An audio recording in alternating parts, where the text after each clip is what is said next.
ambiguous and not without contradictions character. Divine Comedy, I will not pronounce the title in Farsi, by Ali Asghari, the Iranian director Ali Asghari, who studied in Bologna after his degree in Tehran. He comes back to Venice, where he had already been twice, in 2014 with a short film and in 2017 with a feature film in competition at Orizzonti. Not unlike the previous ones, this film also reflects on what it means to be filmmakers, artists today in Iran, between censorship, bans, bureaucracy, tailings, and police raids. It does so in the form of a comedy, a very enjoyable comedy, by the way.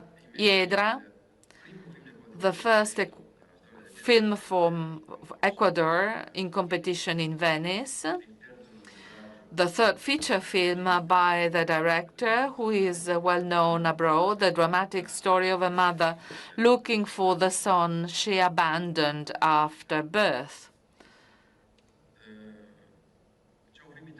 An Italian movie in Orizzonti, coming back, Carolina Cavalle. She was in Venice with Amanda a few years ago, a unique case of a debut that has obtained wide international distribution. This is a second movie with Benedetta Porcaroli as the protagonist, and there is a lot of expectation for her new movie. Strange River, a debut movie by Jaume Calaret Muxart. I hope I said his name correctly. It is an ambitious first film, a coming of age that tells of a teenager on vacation with a family along the German banks of the Danube, a journey that inevitably coincides with the discovery of himself by virtue of the encounter with the mysterious boy who appears and disappears during the movie. Lost Land, a movie by a Japanese director, the third movie, who has always been interested in cases of people who have emigrated to other countries that are not always friendly with immigrants. In this case, the movie follows the vicissitudes of two children, brother and sister, belonging to the Rohingya minority, who are prosecuted in Myanmar, forced to flee to escape prosecution from Myanmar, trying to reach Malaysia through Bangladesh and Thailand. The film begins as a documentary, but from the moment it takes on the point of view of the children who remain alone at a certain point, it also takes on almost a fairy tale dimension. Grand Ciel, a debut film of the Japanese director who studied in Paris, Akihiro Hata. He graduated from FEMIS in France, in Paris. This is his first film, and it is a strange combination of elements of social denunciation and references to science fiction cinema. Rose of Nevada is a movie by a British author, a science fiction film, although set in the realistic context of a small fishing village in Cornwall with a stellar cast that includes George Mackay and Callum Turner, the most famous, internationally renowned actors, British actors. Late fame, Kent Jones is the second feature film by Kent Jones, former film critic and collaborator of Martin Scorsese. He relies on a consummate producer like Christine Vachon and an exceptional performer like Willem Dafoe to tell the story of a former poet whose work is rediscovered by a group of young New York artists.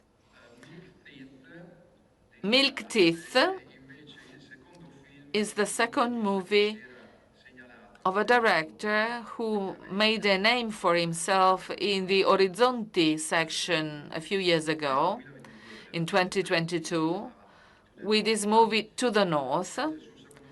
This new film, much more complex and mature, is set in the late 80s, just before the fall of Ceausescu, and take its cue from the disappearance of a little girl to reconstruct the climate of oppression and hypocrisy of the regime.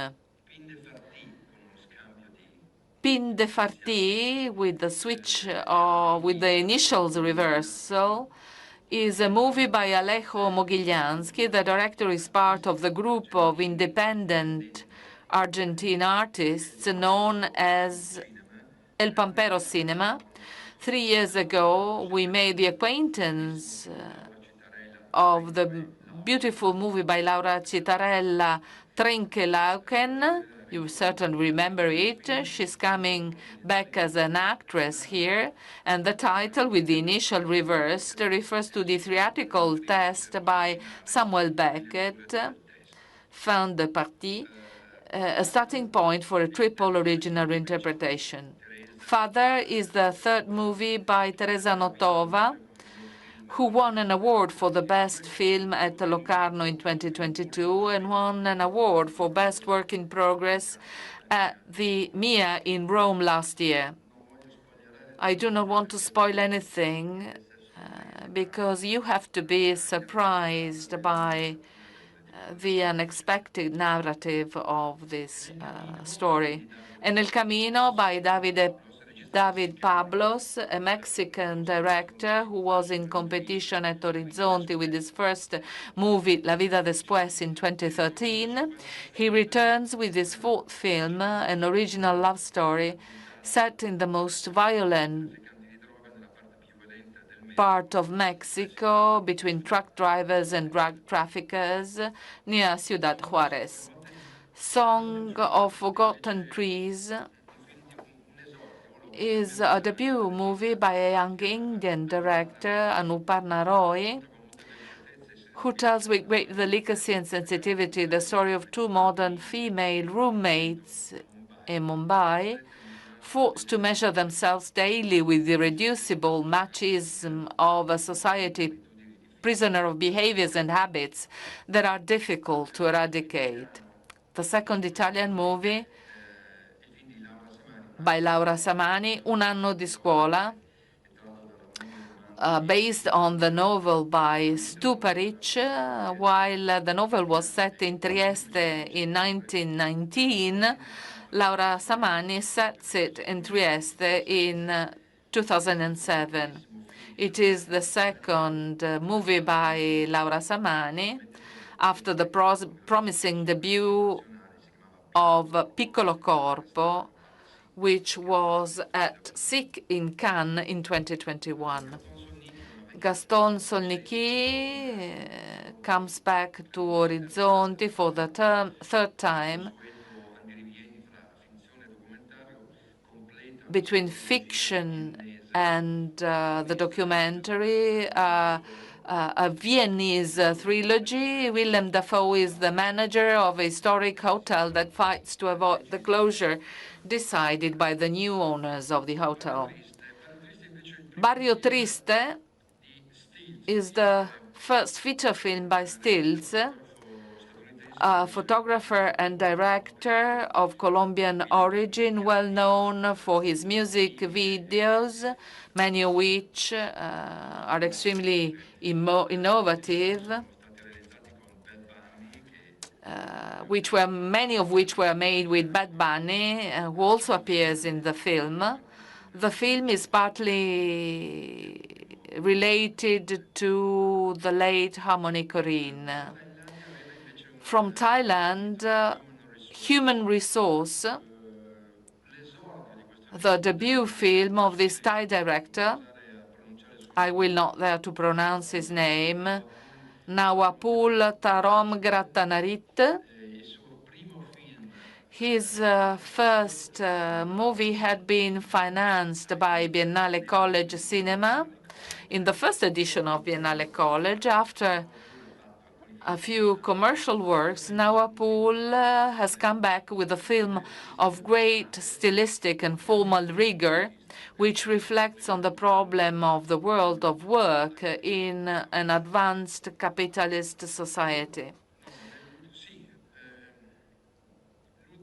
The last movie in the Orizzonti section is Funeral Casino Blues, a bizarre movie by Roderick Warich.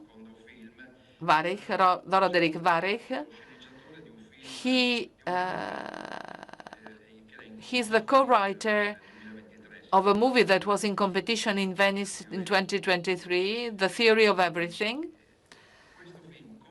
This movie, as a first film as a director, is entirely set in Bangkok, a sentimental melodrama, a film of social denunciation, besides and above all, a film of doubles and ghosts in the tradition of the cinema of those countries. This was for the Orizzonti competition, and then we have out of competition, starting with the 3 short films we are presenting out of competition.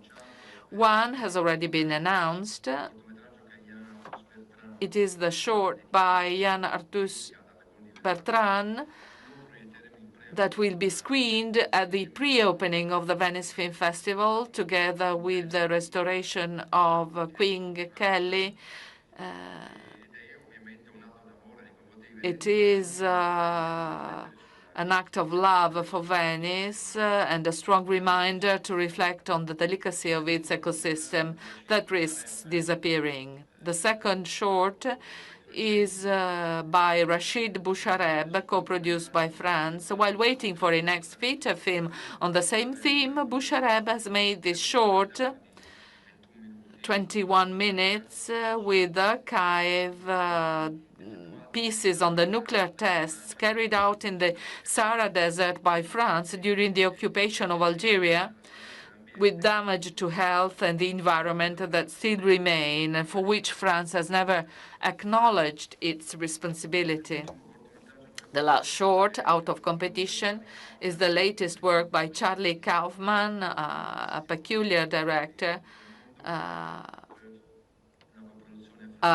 co-production between US and Greece, shot in Athens, How to Shoot a Ghost, a visual and sound poem following the ghost of 2 young people who had disappeared, a queer Lebanese translator and a half-Irish photographer. In the words of the director, they wander the city together, finding consolation in the difficult beauty of life and its consequences. Series out of competition, 4 series this year. One will only have 2 episodes, Portobello by Pier Giorgio Bellocchio.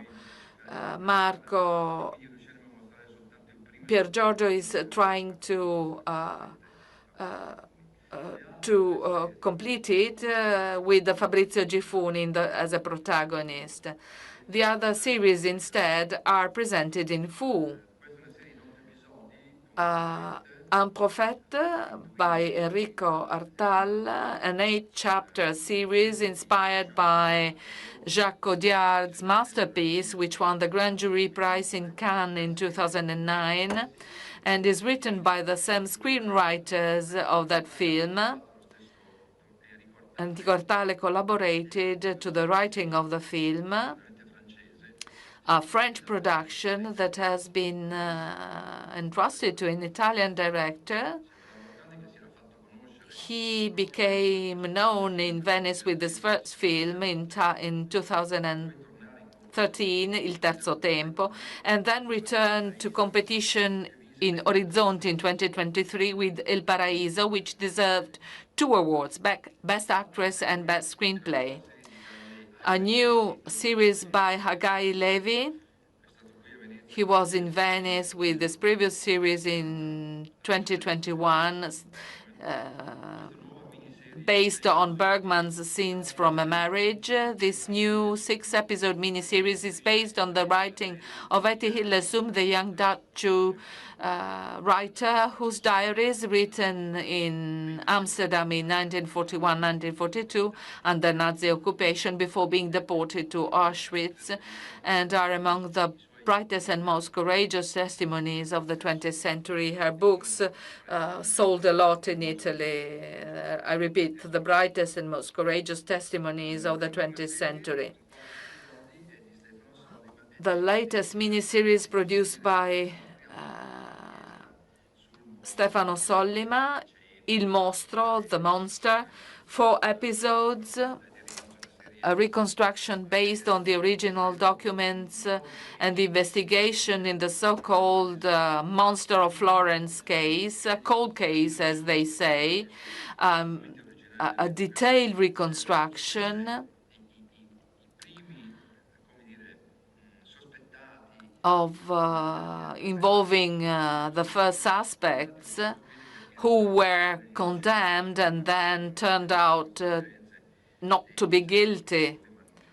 Maybe Sollima will tell us something about the follow-up, because it stops at the eve of the coming on the scene of Pacciani. The Italians will certainly remember about him.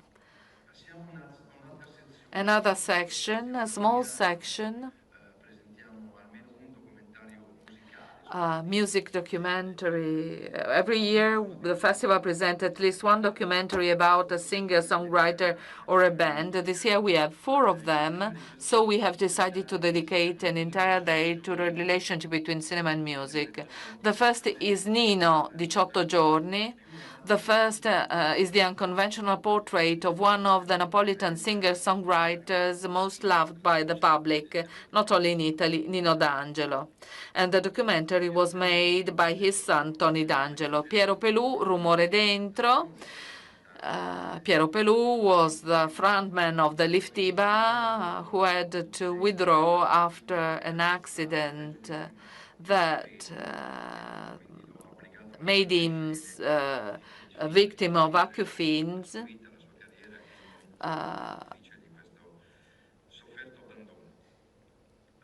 He's subjected to tinnitus, and he had to retire from the scene. Newport and the Great Folk Dream is an editing of unpublished archive footage that reconstructs the history of the legendary Newport Folk Music Festival between 1963 and 1966 that came back to success after the movie by James Mangold in his biopic on Bob Dylan. You can see the legendary performance of Dylan himself, legendary performances by Dylan, John Baez, Pete Seeger, John Cash, Peter Paul and Marys, and many other singers more or less famous who made the history of American folk music. This archive footage was saved by a collector, Joey Lauro, but the movie is edited and directed by Robert Gordon. And the last of these 4 documentaries on cinema and music is Nevergreen, Francesco De Gregori. He made a series of concerts in a small theater in Milan, 250 seats. The title is Nevergreen because he decided to replay a series of songs from his past that had never been particularly successful and therefore had become Nevergreens. And contrary to what he usually does, De Gregori introduces the songs in public and creates duets with other singers, Malika Yan, Elisa, Giovanotti, Ligabue, Zucchero, and Amedeo Bianchi. Out of competition, non-fiction, many documentaries, 15 more than usual, a sign that this segment of audiovisual production is growing, both in terms of quality and attention from the public. And we can only be happy about this because documentaries are really excellent in this section. We start with an Afghan director who lives in the Netherlands today, Abuzar Amini, Kabul Between Prayers, an observation of the daily life of a young Taliban who leaves the countryside to serve at an armed checkpoint in the capital controlled by the Taliban. We discover that his only desire is to be able to become a martyr one day. And his younger brother is educated in the same cause. Ferdinando Scianna, you need no presentation. Ferdinando Scianna is one of the best-known Italian photographers. He was the first to be admitted in the Magnum agency in Paris. The documentary is by Roberto Andò, as Scianna was a source of inspiration for him, as Andò himself was for Tornatore. Mark by Sofia is the portrait of the designer Marc Jacobs. Sofia Coppola has been a friend of his for a long time. She reconstructs his career and the years when both were young, the New York Nights and the street show organized with Spike Jonze by Sofia Coppola herself, a very lively documentary. I diari di Angela, capitolo terzo, the third chapter of the reconstruction by Yervan Chanikian with his wife Angela Riccilucchi. She disappeared a few years ago. They portrait and collaborate with the writer Lucrezia Lerro, who gives voice to the intimate writing of Angela Riccilucchi, telling about the artist's poetics and her illness. Janikian points out that it is a political movie.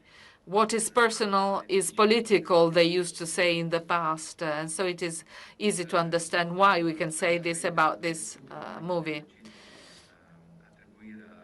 Ghost Elephants, we decided to tribute the Golden Lion for a lifetime achievement to this director, who continues to work. We will have the world premiere of his latest documentary, Ghost Elephants, in pursuit of the tracks of a mysterious herd of ghost elephants in the jungles of Angola. As exciting as a thriller, as is often the case for Herzog's documentaries. They seem to be fiction, sci-fi movies. Jiang Kei, My Father and Gaddafi, a documentary co-produced. She's the daughter of the greatest political opponent of Gaddafi, a human rights activist. She reconstructs his life and his disappearance at the hands of the Libyan dictator with the use of rare and precious archival film documents showing the responsibilities of Italian colonialism in Libya and the atrocities committed against the local population. The Tale of Cillian, the new documentary by Tamara Kotevska. She had earned a double Oscar nomination with a previous film, Honeyland. This new work stages the story of a farmer and his unlikely but real friendship with the stork in the country where there is the highest number of storks in the world, against the backdrop of the economic crisis of agriculture in North Macedonia, which has forced many farmers to emigrate in search of work. Nuestra Tierra, the long-expected new movie by Lucrezia Martel, a documentary that is co-produced by Argentina, US, Mexico, France, Netherlands, and Denmark. It took many years of work, both to complete the necessary research and to find a complete form to reconstruct the case that revolves around the murder of Javier Chocobar, an indigenous man killed in 2009 in the province of Tucumán by white men trying to expel the indigenous community from their land for a mining project, a case that became famous in Argentina for a trial that is reconstructed in the movie. And Lucrezia Martel contributed to shed light on this dramatic episode in the history of the country. Remake by Ross McIlwee is the latest documentary of a director who was in Venice years ago with two documentaries, both starring his son Adrian. The new film is a complex and painful reflection on the dramatic events that led to the death of his beloved son, and at the same time on the value of images, his position as a director, and the incredible story linked to the proposal of a remake for one of his most famous films, Sherman's March, that Howard Weinstein made to him many years ago. Kim Novak's Vertigo by Alexander Philippe, realized on and with Kim Novak. It is thanks to Alexander that we got in touch with Kim Novak, who was attributed the second Golden Lion for Lifetime Achievement. Alexander Philippe last year won the award for the best film on the film The Texas Chainsaw Massacre by Toby Hopper. This is a portrait of this extraordinary interpreter. Cover Up by Laura Poitras. She doesn't need any presentation. She won the Golden Lion in Venice in 2022. It is a portrait with Mark Obenhaus, a portrait of one of the most famous American investigative journalists, Seymour Hersh. Not many know about him. He's shy and obsessive. It took many years to convince him to stand in front of a camera. Seymour Hersh is the author of the most important reports in the 1950s in the U.S., starting from his research on chemical weapons trials in the 1950s, banned by Nixon in the following years, but also the famous the famous story of My Lai, the massacre of My Lai with Abu Ghraib, or the numerous misdeeds in South America by CIA, and many others. Retracing his career between ups and downs, we always have downs as well, it is a way to reread the American history of the second half of the 20th century, realizing how many are the dark and deviant sides of the politics of a country that grew up sheltered by the myth of the cradle of democracy. Broken English is a documentary dedicated to Marianne Faithfull. In the months preceding her death, the two English artists, who are also a couple, organized a series of interview sessions with the former singer set in a very original context of fiction films, entrusted to the conduction of two great actors such as Tilda Swinton and George McKay, with great use of archival footage and photographs of great interest. Notes of a True Criminal is a documentary by Alexander Rodnyansky and Andrei Alferov.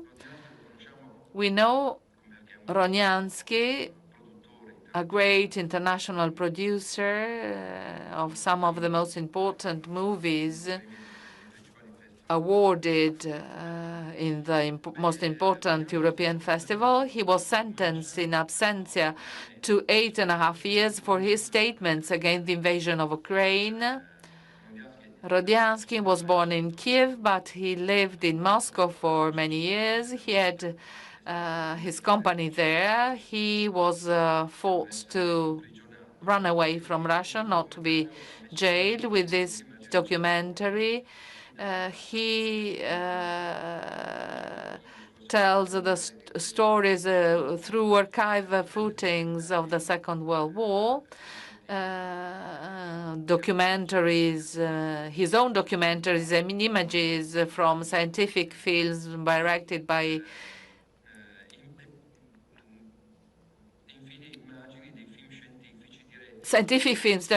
his teacher and mentor, Felix Sobolev. The film is very personal and becomes a Soviet counter-story, which begins with the tragedy of Babin Yar, passes through Chernobyl, and reaches the beginning of the invasion of Ukraine in 2022. Alexander Sukurov is back in Venice after many years with a monster movie, a 5-year-long documentary, Director's Diary. Sukurov, between 1961 and 1995,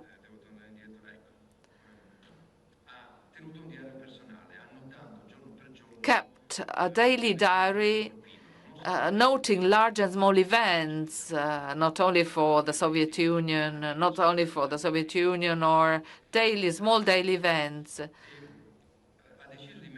He decided to transfer these notes into a 5-hour film that year after year shows excerpts from popular films of the time and but also Soviet propaganda footage. It is not easy to follow. You have to maintain 3 different levels of reading for this movie, but it is extremely interesting. It talks about our history in the second half of the 20th century. And the last movie in this section for non-fiction, out of competition, is by Tsai Ming-liang, an on-the-road movie in a foreign country in the manner of Tsai Ming-liang. Not a single line of dialogue, only fixed shots with which the director observes a space unknown to him, the buildings that dot the landscape and the houses of those who live there. They are the key and in some ways the protagonists of this exploration of cinema's ability to become representation and evocation, even without the need for words. Out of competition, fiction, 11 films. Let's start from the end. That is from the closing film of the festival that we had not yet announced, a French movie, Chien 51, Dog 51, by Cédric Jiménez, an action movie director. He directed the French remake of French Connection back north as well. He shoot a movie on the 5 days following the Bataclan tragedy. This is an adrenaline-pumping sci-fi thriller set in Paris in a dystopian near future with a really stellar cast that includes Gilles Lelouch, Adèle Exarchopoulos, Louis Garrel, Romani Dury, and Valeria Bruni Tedeschi. A high-tension festival finale, highly spectacular. Then, in the usual alphabetical order, for the directors, Sermon to the Void by Hilal Baydarov. Maybe you remember him. He was in competition years ago. He comes from Azerbaijan. He was in Venice in 2019 with the movie Mother and Son. In the meantime, he has found a mentor who believes in him a lot, Carlos Reigadas. No need to present him. And he returns to Venice with a fascinating and hypnotic visual poem entirely shot in the desert, searching from the meaning of life, a film that does not contain a single realistic image because they are all electronically processed and colored.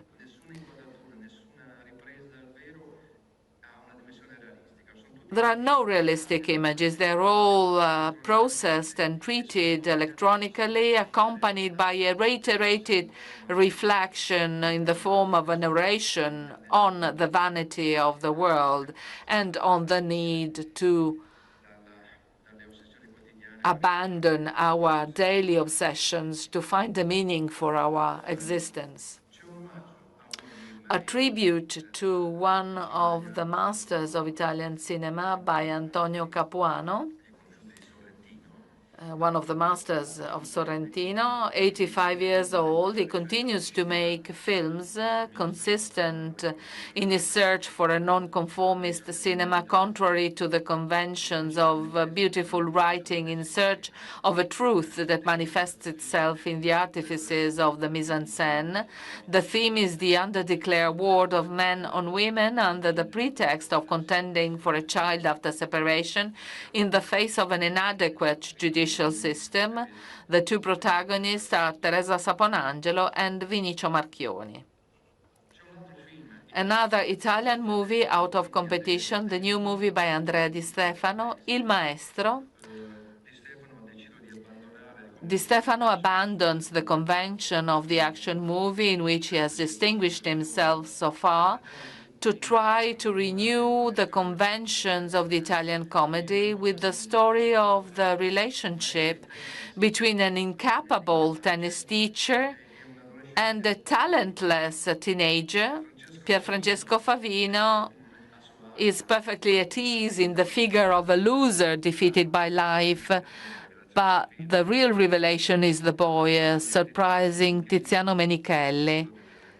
We will certainly see again in other films because he is really extremely good. Although this is the beauty film.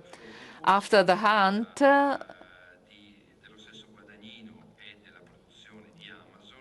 because of a decision by Luca Guadagnino and Amazon production out of competition, another all-American film for Luca Guadagnino, although the film was entirely shot in London. It is set in a prestigious American university. A young American actress, Nora Garrett.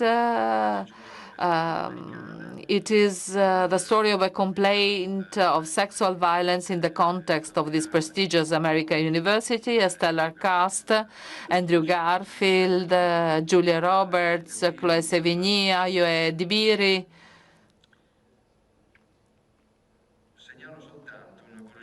Allow me to tell that this first time that Julia Roberts will step on the red carpet of the Venice Film Festival, so we are very happy to have her in Venice. Mamoru Osoda, I am not a passionate of Japanese action movies. He is one of the greatest animation movie producer. After his movie is entitled Scarlet, it has been bought by Sony for the worldwide distribution. It is the story of a princess determined to avenge the death of her father, a murdered king. There are many references to Western tragedies, Shakespeare in particular, and it takes place largely in a dimension that is defined the land of the dead, where those who do not carry out their revenge risk vanishing into the air. I let you discover this masterpiece by a master of animation. The Last Viking. Anders Thomas Jensen is a prolific Danish screenwriter. He won an Oscar for one of his first short films. This is a dark comedy, a surreal journey that mixes dramatic, comic, and grotesque tones in search of a hidden treasure after a robbery, which ends in the most extravagant of ways. Among the protagonists of a prestigious cast, Danish actors, Matt Mikkelsen stands out, the most celebrated actor in that country, and he was very famous internationally.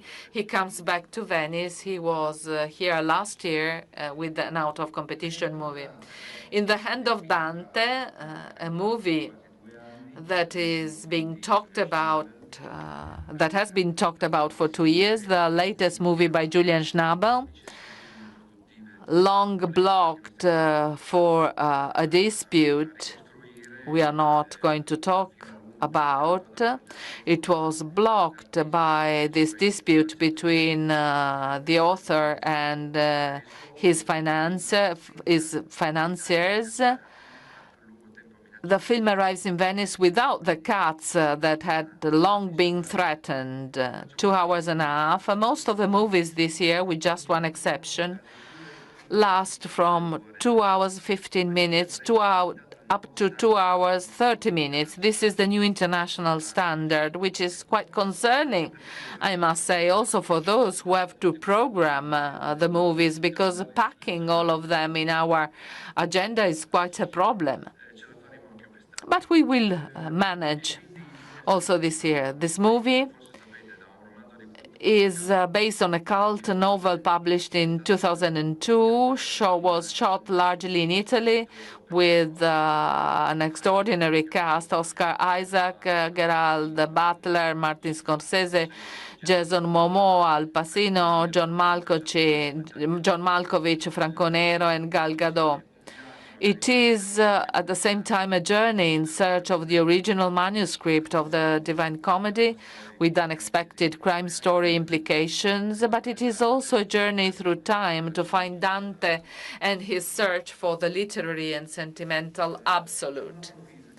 Another Italian movie out of competition by a young director, one of the most promising young Italian talents, Paolo Stripoli. He made his debut with a genre movie, a horror movie, last year. He is shooting now a movie with a prestigious cast. I will not spoil the plot. You will discover it yourself. Suffice it to say that we are in a quiet mountain village that hides a terrible secret. In Venice, it will be one of the 2 Italian films, Mezzanotte, at midnight. Gus Van Sant, it is the happy return of one of the protagonists of independent American movie. He had been absent since 2018 because he made television in the meantime. It refers to something that happened in reality. A broker who was a guy kidnapped the director of a loan agency, denouncing that he had been scammed and demanding compensation and apologies. The protagonist is Bill Skarsgård, and there is also an important interpretation by Al Pacino. We are happy to have Gus Van Sant back to cinema with a beautiful movie. The last movie in this section out of competition, it is the last Italian movie out of competition, Orfeo, a debut movie by Virgilio Villoresi. Virgilio Villoresi, Tuscan by birth but Milanese by adoption, is an appreciated director of experimental films, music videos, and commercials for major fashion houses. He is well known abroad. He makes his movies with artisanal animation techniques inspired by the cinema of Jan Swartzmeyer, Zeman, and McLaren. Even this last film, based on the unfortunate, at least for the time, comic poem by Dino Buzzati. It is an entirely self-produced and self-financed movie, a bit in the manner of Coppola, if you pardon the comparison. It is made by contaminating live footage and graphic animation that aims at visual effects of great suggestion and originality. It is the second Italian film at midnight, mezzanotte. Last section, 21 films in competition this year, one less than last year. I always hope I can manage to go down to 18 movies, but every year I have to exceed that number. We begin, and you already know, with La Grazia by Paolo Sorrentino, the opening film on the evening of the 27th of August. I am not anticipating anything so as not to spoil the surprise of a movie that really bets on its originality.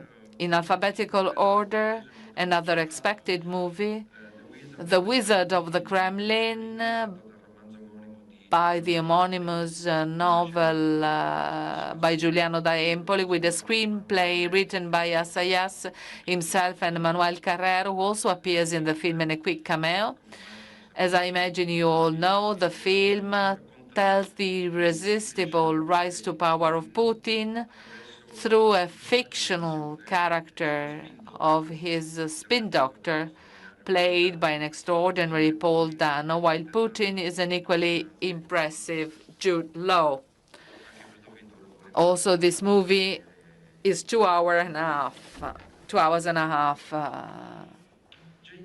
Jay Kelly, the new film by Noah Baumbach, the third movie in competition in Venice by Baumbach, a comedy written in collaboration with his wife, Greta Gerwig, and shot largely in Italy. At the center, a successful actor in an identity crisis played by George Clooney, in a great shape, and at his side, many actors, Adam Sandler, Bill Kudrup, Laura Dern, and many others.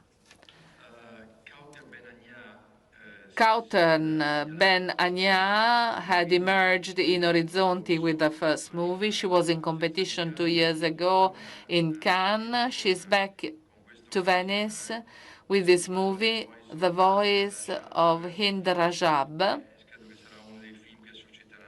one of the movies that will most impress the audience and the critics.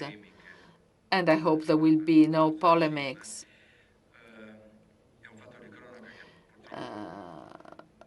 A sad event you will probably remember, referred to by many media. On the 29th of January 2024, the Red Crescent volunteers receive an emergency call. A 6-year-old girl is trapped in a car in Gaza with her uncles and cousins under fire from Israeli soldiers. She begs to be rescued. She's the only survived in the car. I am moved if I think of the movie. While trying to keep her on the line, the volunteers of the Red Crescent try to do everything they can to get an ambulance to her, using the authentic existing audio recordings of the telephone calls between the girl, the volunteers of the Red Crescent, the uncle who lives in Germany, and the mother who lives close to the place where the event took place. Kautar Benania reconstructs the tragic episode. The telephone calls are authentic, I must remember this. House of Dynamite, different dimension, the expected comeback of Catherine Bigelow. Her latest movie was in 2017, and it is therefore a great pleasure to greet her back in competition. Revealing something of the plot would be doing a disservice to the film, which works on the fears that are as contemporary as possible, those related to the senseless use of atomic weapons. The evocation of the possibility of a nuclear catastrophe, however, is not produced through exhibited carnage, but in the daily details of lives being broken. More is better not to say. You will discover it yourself. The Sun Rises on Us All, a Chinese movie, the coming back of a director we know, Chai San-jung. In 2011, he was in competition in Venice, and he won the Silver Lion for Best Director with his film People Mountain, People Sea. It returns today with a social melodrama set in present day, which questions the ethical and moral values, with two stars of the Chinese cinema, well known not only in cinema, Chin Chilei, who was, among other things, the protagonist of the first and only TV series by Wong Kar-wai, Blossom Shanghai, that was extremely successful in the Southeast Asia. Frankenstein by Guillermo del Toro, one of the most discussed movies. We know that for 10 years, Del Toro had been trying to make the movie from Mary Shelley's novel, which has always been a source of inspiration for him. A stellar cast again: Oscar Isaac, Jacob Elordi, Christoph Waltz, Mia Goth, and Charles Dance, among many others. Expect something very spectacular, since Netflix has not skimped on the means made available to Guillermo's creative imagination. Elisa by Leonardo di Costanzo is the second Italian movie in competition in Venice. For his fiction feature film, Leonardo di Costanzo worked on a book by one of Italy's leading criminologists, Adolfo Ceretti, Gingio, for his friends, in collaboration with Lorenzo Natali, another criminologist. The book is entitled I Wanted to Kill Her, Io volevo ucciderla, and a very successful novel, and is a true story of a murderer who killed her sister and tried to do the same with her mother, perhaps also with her father. And the true criminologist met her in jail and convinced her to admit her responsibility. She had refused to recognize us until that moment. The two criminologists support the so-called restorative justice, an extremely topical theme. A pied d'oeuvre, the seventh movie by Valérie Donzelli, the first time in competition in Venice. There is a novel at the basis of this movie, a successful novel in France, not translated in Italian. the story of a successful photographer who abandons everything to devote himself to writing. He discovers that he has suddenly become poor and has to invent a way to survive in order to achieve his goal. He lives in a basement, a case of resilience to try and materialize one's own dream. Bastien Bouillon is very good at interpreting with delicacy and irony the role of an individual willing to do any job, even the most humiliating, in order to safeguard his freedom.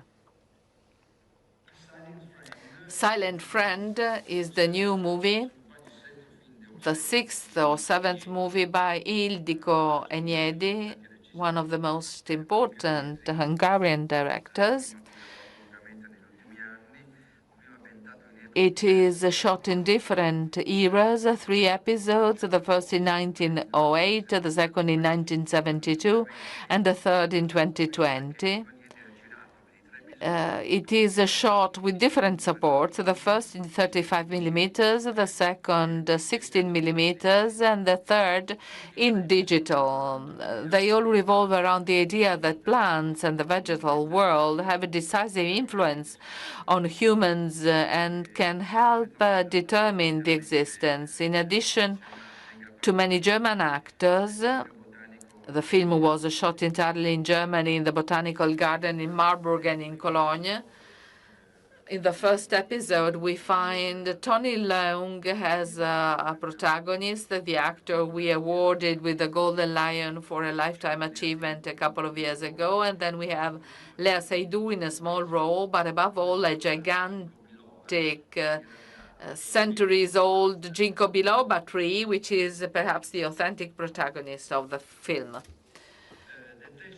The Testament of Anne Lee, the new movie by Mona Fastvold, the third movie, written with her husband, Brady Corbett, and also shot in 70 millimeters, but like The Brutalist, but slightly shorter, 2 hours and a half as well. A sort of musical that reconstructs the existence of the founder of a religious sect of the 18th century. Their name was the Shakers, which is why it is a musical, who, starting from Europe, put their roots in the United States, where some followers still survive today. There are not many followers of this community that had very rigid rules, some of them acceptable, some others quite questionable, like absolute castity. You will discover it. Father, mother, sister, and brother. The first time, Jim Jarmusch, he was never in Venice before. It seems incredible.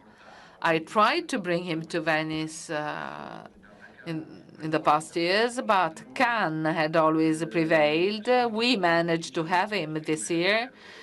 We are particularly happy because it is a 3 episodes movie with an incredible cast, with Kate Blanchett, Adam Driver, Charlotte Rampling, Tom Waits, Vicky Krieps, India Moore, and Lika Sabat, and many others.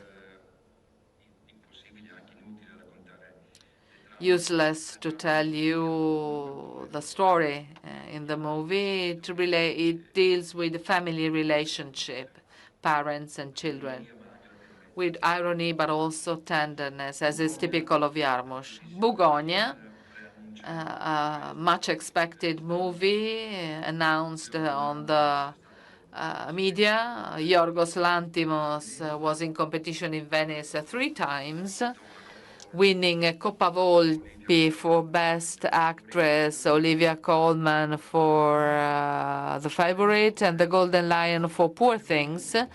This is the remake of a Korean movie of 2003, not too well known, which is why I will not spoil the story of the movie. It is a sci-fi story with lots of surprises. The protagonist is Emma Stone, her third collaboration with Lanthimos.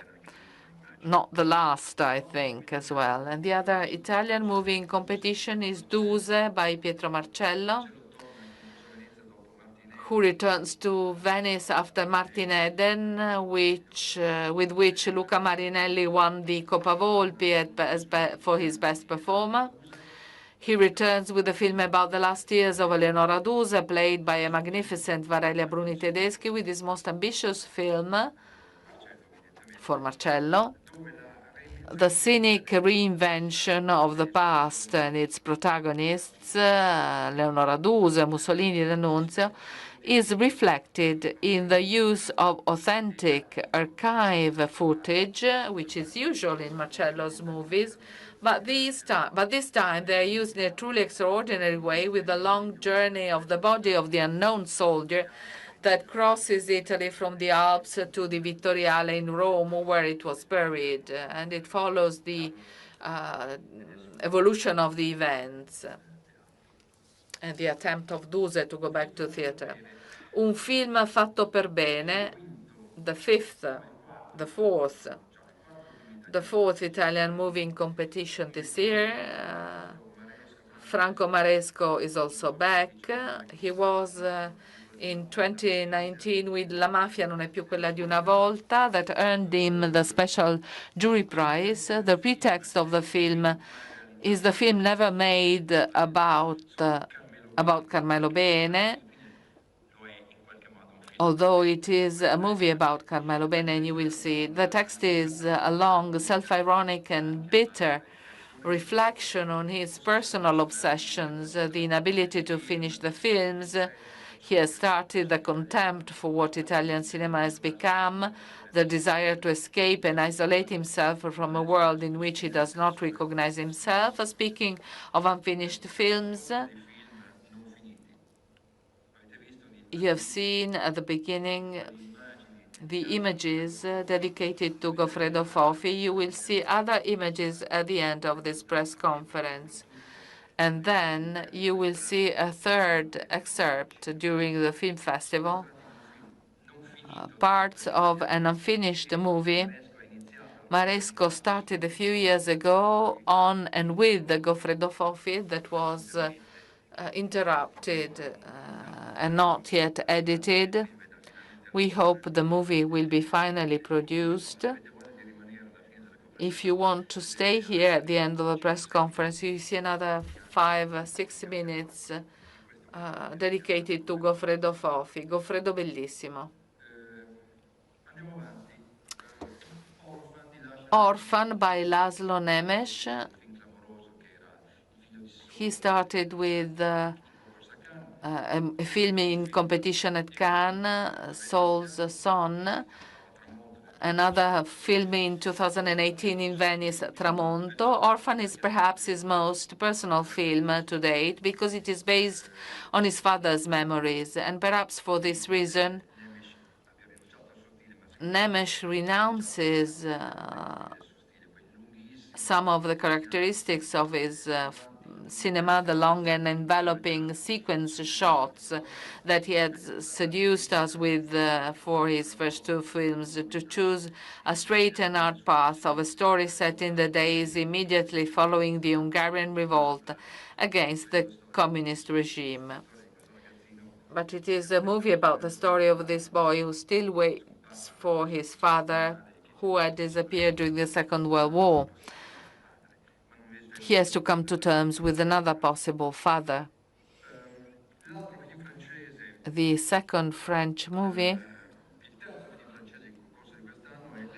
the third French movie in competition is L'Étranger by François Ozon. We must recognize the courage of Ozon for having decided to attempt a new film adaptation of Camus' novel after that of Visconti in 1967 with Marcello Mastroianni in the role of the impassive protagonist.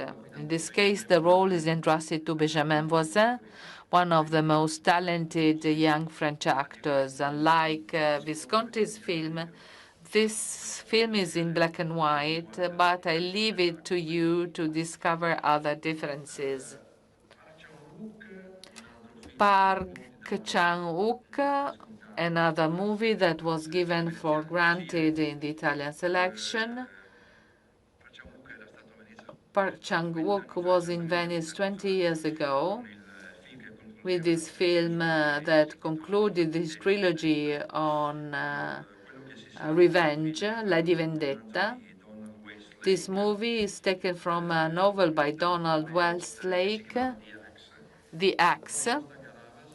Costa Gavras had based his 2005 movie, Headhunters, The Axe in English. In short, it is a story of a manager who lost his job, and 2 years later, he decides to eliminate all competitors for the new positions he aspires to.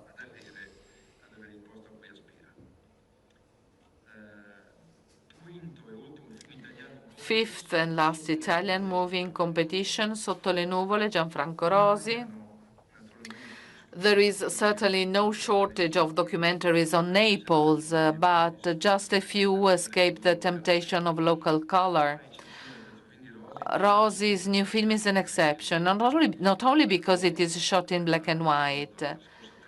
Rosi spent 3 years in Naples in order to compose an affectionate and philosophical, even ironic mosaic that brings together past and present grave robbers and firefighters, archaeologists and prosecutors in the Republic, the humanity of a street teacher, and the echo of a war in a Syrian ship carrying grain from Ukraine. You will discover the movie yourself. Benny Safdie, one of the two brothers, who is alone in the creation of this movie. Also, his brother is working alone to another movie that will be screened in the autumn, The Smashing Machine. It is the real story, the true story of Mark Kurt, a wrestling champion of the 90s, played by Dwayne Johnson, who is himself a wrestling champion, better known as The Rock before becoming an actor. Next to him, we have Emily Blunt in the part of his wife in a memorable performance. Last movie, and we have come to the end of this long list of titles, is the first film by Shu Qi, one of the greatest actresses in Asian cinema, the muse of Hu Xiaoxian. She interpreted at least 3 of his movies, 3 times, The Millennium Mambo and The Assassin. Shu Qi wrote it over a decade and then made it in a relatively short time, immediately after being a juror here in Venice a couple of years ago. It is a film about the condition of women that spans several generations. All the women in the film, mothers, wives, and daughters, resist the different challenges their family of origin, even before society, imposes on them. We have come to an end. Did I forget anything? They tell me that Jean Jarmusch was in Venice in 2003 with coffee and cigarettes out of competition. Many years ago, I must say, my memory is not so strong. A couple of things. First of all, my thanks. President Buttafuoco started by thanking everybody at the beginning of this press conference. My gratitude goes to President Buttafuoco, who has supported me in these 2 years of activity, granting me full freedom of movement and selection. I want to thank Andrea Del Mercato, the best general manager of La Biennale, although he's very shy, Deborah Rossi, who also directs the Historic Archive for Contemporary Arts. My assistant, Angela Savoldi, you know her better than me because she's sending letters and messages. So when they get the invitation, she's thanked by everybody. The group of people who supported me in the research and selection of the films, we started at the beginning of January. I cannot mention them all, as I cannot mention all those who work in the cinema office. All the girls, they are almost all girls in the cinema office. They are fantastic. Without them, there would be no festival. So my gratitude goes to them. I want to thank Pascal Dio, head of the Venice Production Bridge. I want to thank Savina Neirotti, who manages the Biennale College Cinema. I want to thank Michelle Reillac and Liz Rosenthal, without whom there would be no Venice Immersive Competition. Alessandra Speciale, who holds the strings of Final Cut in Venice. And finally, special thanks to Paolo Lughi, our precious head of the press office.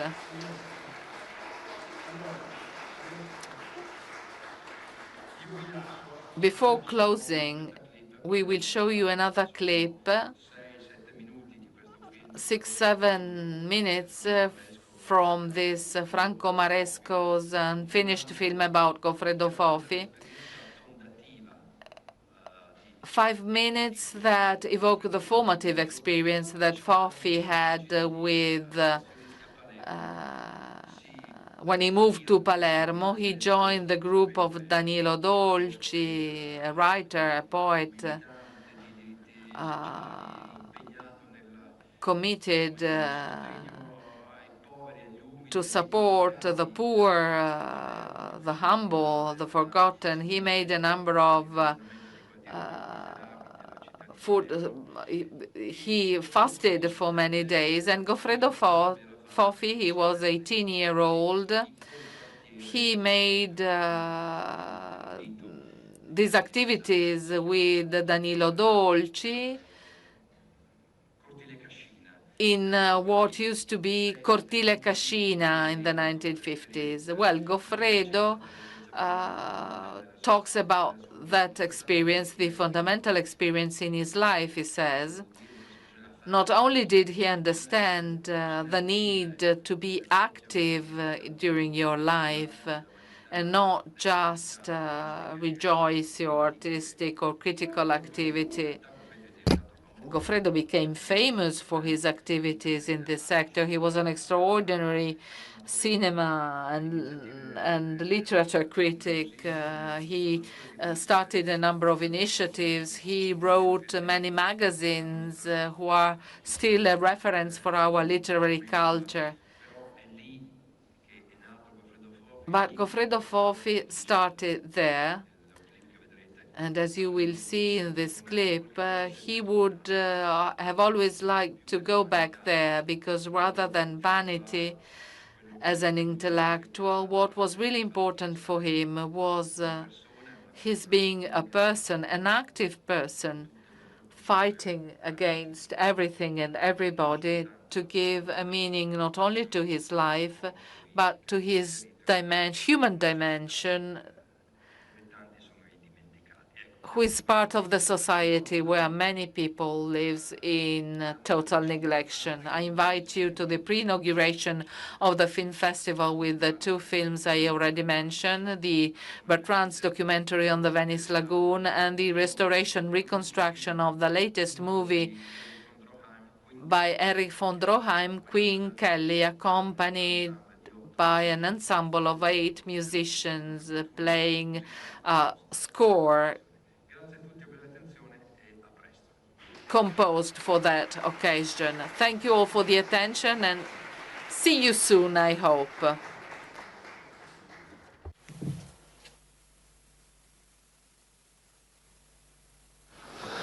Goffredone. Ciao. Ciao. Come va? Grazie per essere venuto. Non dire scemenze. Mannaggia. Stiamo È brutto essere vecchi. Qui? Sì. Ma come è brutto essere vecchi? È brutto. Mi vedi, è brutto essere vecchi. È brutto, siamo brutti, siamo vecchi. Brutti.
Cascino in cui io abitavo. Che era tutta tua, diciamo. Sì, sì, sì.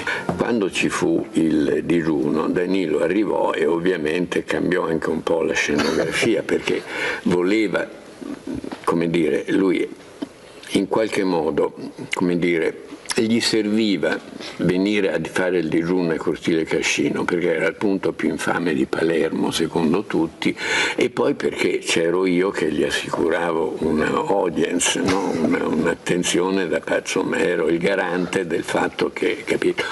E quindi io una brandina, lui sul tavolo e digiuniamo appunto quei 7 giorni.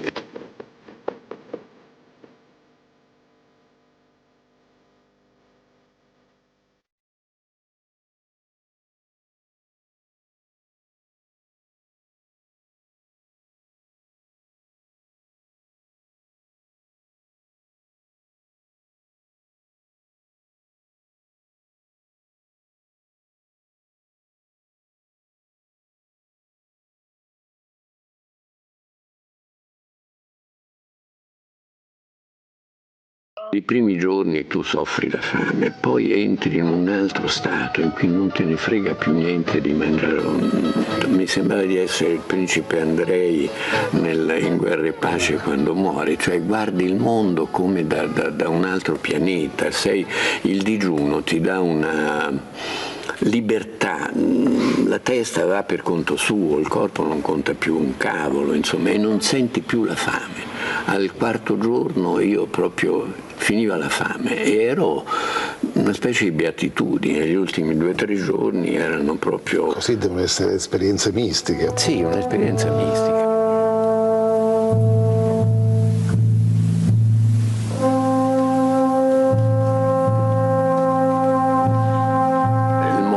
Chiave della mia esperienza a Cortile Cascino è stato in una baracca a 2 passi dalla mia, più grande perché era una famiglia numerosa eccetera. Muore una bambina, facciamo una specie di veglia. Nel corso della notte, mentre stiamo vegliando, la bambina è sul letto con un lenzuolo sopra, si sente un crack e gli si spacca la pancia alla bambina e il lenzuolo si copre, insomma ovviamente fuoriescono le viscere, quindi ecco, ovviamente un'impressione enorme. Quando io sono tornato, finita la veglia, diciamo, a un certo punto sono tornato nella mia baracca, io avevo un quaderno, quelli neri che c'erano una volta, insomma, su cui pigliavo degli appunti, delle cose che dovevo fare, e ci ho scritto sopra, l'ho ritrovato anni dopo, insomma, ci ho scritto sopra per traverso grosso, proprio chiaramente con rabbia, con una matita con cui proprio da strappare il foglio, ci ho scritto sopra: odio i ricchi. Che mi fa impressione ripensarci, però ti ripeto, per me di tutto quell'anno lì, quello è stato il momento chiave, proprio perché lì ho detto: qui no, i bambini devono morire, che cazzo.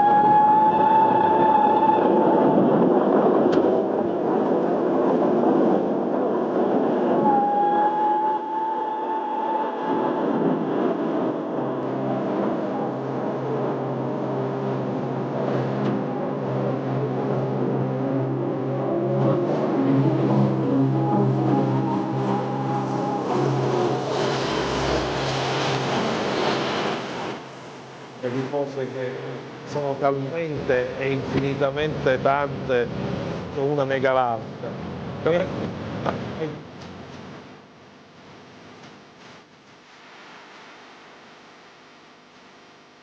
Come si chiama?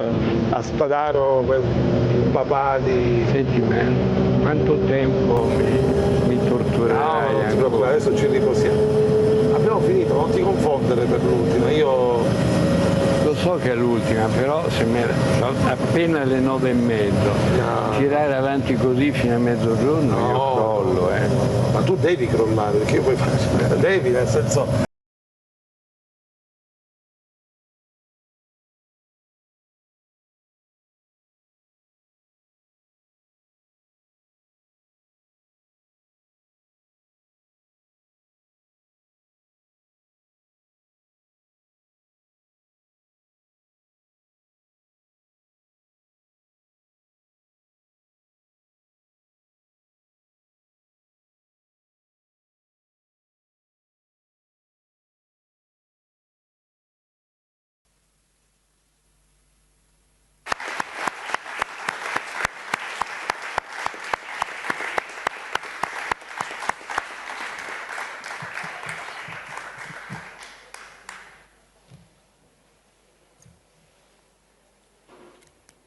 Finita, eh?